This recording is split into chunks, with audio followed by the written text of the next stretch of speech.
Bonjour Michel-Édouard Leclerc. Ouais, on voit que vous êtes. Enfin, moi, je suis breton, hein, donc la montagne, c'est loin. Moi, c'est plutôt la mer. Tout chose vers le Black Friday. Les Ah. prix bas, l'opération est devenue incontournable. C'est aujourd'hui tant pour les consommateurs que pour les distributeurs. Est-ce que 2025 s'annonce comme un bon cru pour vous? Oui, je pense que c'est pas mal. Moi, je suis pas un militant de ces politiques commerciales venues d'outre-Atlantique, mais Pourtant, elles se sont imposées. force est de reconnaître que ça s'est imposé. De plus en plus, c'est moins un événement autonome que le premier événement des achats de Noël, quoi. C'est devenu une semaine complète, quasiment. C'est devenu une semaine complète. Les consommateurs achètent des produits assez techniques, assez chers. Il y a des remises, et notamment sous forme de cagnotage, et on ne va pas les décrire là. Et donc, en fait, ils savent qu'il leur reste pas mal de choses à Noël, soit pour le réveillon, soit pour d'autres cadeaux. Qu'est-ce que ça représente pour vous comme chiffre d'affaires aujourd'hui par rapport à il y a 10 ans? Par rapport à 10 ans, il n'y avait pas. Donc, non, mais c'est parmi les plus fortes. C'est la plus forte opération de l'année. Et avant Noël, c'est Noël qui reste la plus forte opération. Concernant le Black Friday, Olivier Dauvert, vous le connaissez, c'est un journaliste conso. Il vous a épinglé hier, Leclerc, dans une vidéo. Il vous accuse de contourner la loi sur les prix barrés en affichant des prix de départ un peu gonflés qui vous permet d'afficher des prix Black Friday complètement cassés. Qu'est-ce que vous lui répondez? Vous m'avez montré la vidéo juste avant pour oui, les téléspectateurs. Moins Alors, 170 je ne euros. comprends pas non plus ce qui est écrit dans la publicité, donc je la cautionne pas. Mais bon, une erreur par rapport aux millions de prix qui sont affichés aujourd'hui. C'est pas une pratique aujourd'hui. Non, je ne comprends même pas ce que dit le texte que montre Olivier Dauvert, donc je ne sais pas commenter ça. Voilà, donc on va plaider coupable et dire que c'est une erreur. Mais peut-être que c'est bien, je m'excuse pour l'adhérent Leclerc qui est là-bas, mais j'arrive pas de vos studios à l'appeler. Donc, on est à moins d'un mois des fêtes de Noël, Michel-Édouard Leclerc. Sur une étude Cofidis, les Français prévoient de dépenser 491 euros en moyenne, un niveau au plus bas depuis 8 ans. Que disent vos capteurs à vous? Alors d'abord, c'est pas 400. Ils vont dépenser, le budget médian, c'est 300 euros. 300 euros. La moyenne, c'est 491. Ouais. La grosse partie. Alors, pourquoi d'abord? D'abord, il y a une augmentation du nombre de personnes qui sont plus démunies, qui sont en dessous du seuil de pouvoir d'achat. Il y a près de 20 millions de Français qui sont en dessous du seuil d'une vie décente. Et donc, c'est 1 million de plus qu'en 2020. Donc, c'est un vrai sujet. Il y a beaucoup de statisticiens, y compris à l'INSEE, qui disent que le pouvoir d'achat reprend, mais il y a quand même 1 million de Français en plus qui rament, quoi. Trois quarts des Français se disent inquiets sur le prix de l'alimentaire, notamment. La deuxième chose, c'est que le prix alimentaire, il y a eu quand même une grosse bouffée d'inflation. Ça a échaudé pas mal de Français, hein. Rappelez-vous, les 38% sur les pâtes, l'absence de l'huile de tournesol et tout ça, ça reste dans la mémoire, quand bien même cette inflation-là, spéculative, elle est maîtrisée là aujourd'hui. Aujourd'hui, la compétition entre Leclerc, Système U, Lidl, les magasins spécialisés, les Décathlon et tout, fait qu'on est étal. On ne revient pas en arrière, on ne va pas redonner de l'argent aux Français qui ont été tapés au portefeuille, mais l'inflation est maîtrisée.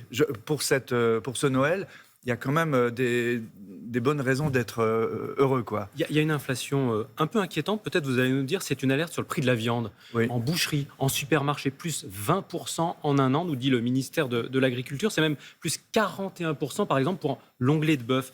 Comment est-ce que vous expliquez cette augmentation? Alors, il y a beaucoup d'explications qui sont avancées, mais en fait, il faut savoir que la consommation de viande diminue d'année en année.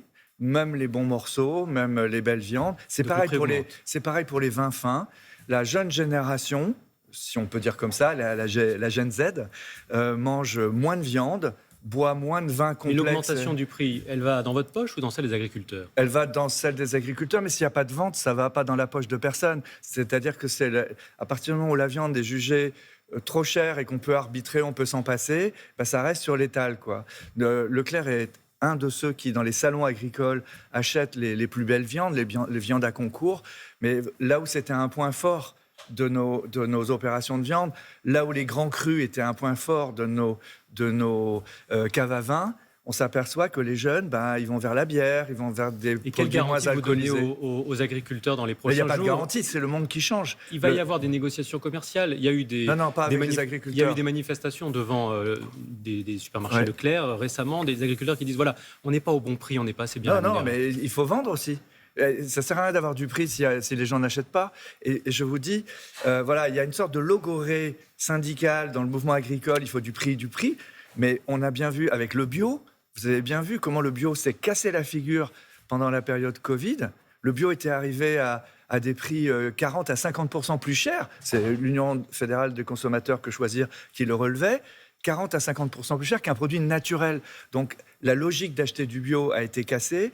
Et la bonne viande, même la très bonne viande, bien avec des AOC et tout ça, aujourd'hui, c'est la chose dont on peut se passer quand on a des problèmes financiers pour Noël, quoi. On continue à parler de prix, Michel-Édouard Leclerc, c'est l'essence. Au 1er janvier, les pétroliers annoncent qu'il va y avoir à peu près 4 à 6 centimes d'augmentation par litre à la pompe. Est-ce que ce sera également le cas pour vous? C'est en fait la répercussion de normes réglementaires. Alors moi, j'ai la boule de cristal, comme ça. Je peux vous dire que là, c'est en train de baisser. Donc, Et janvier?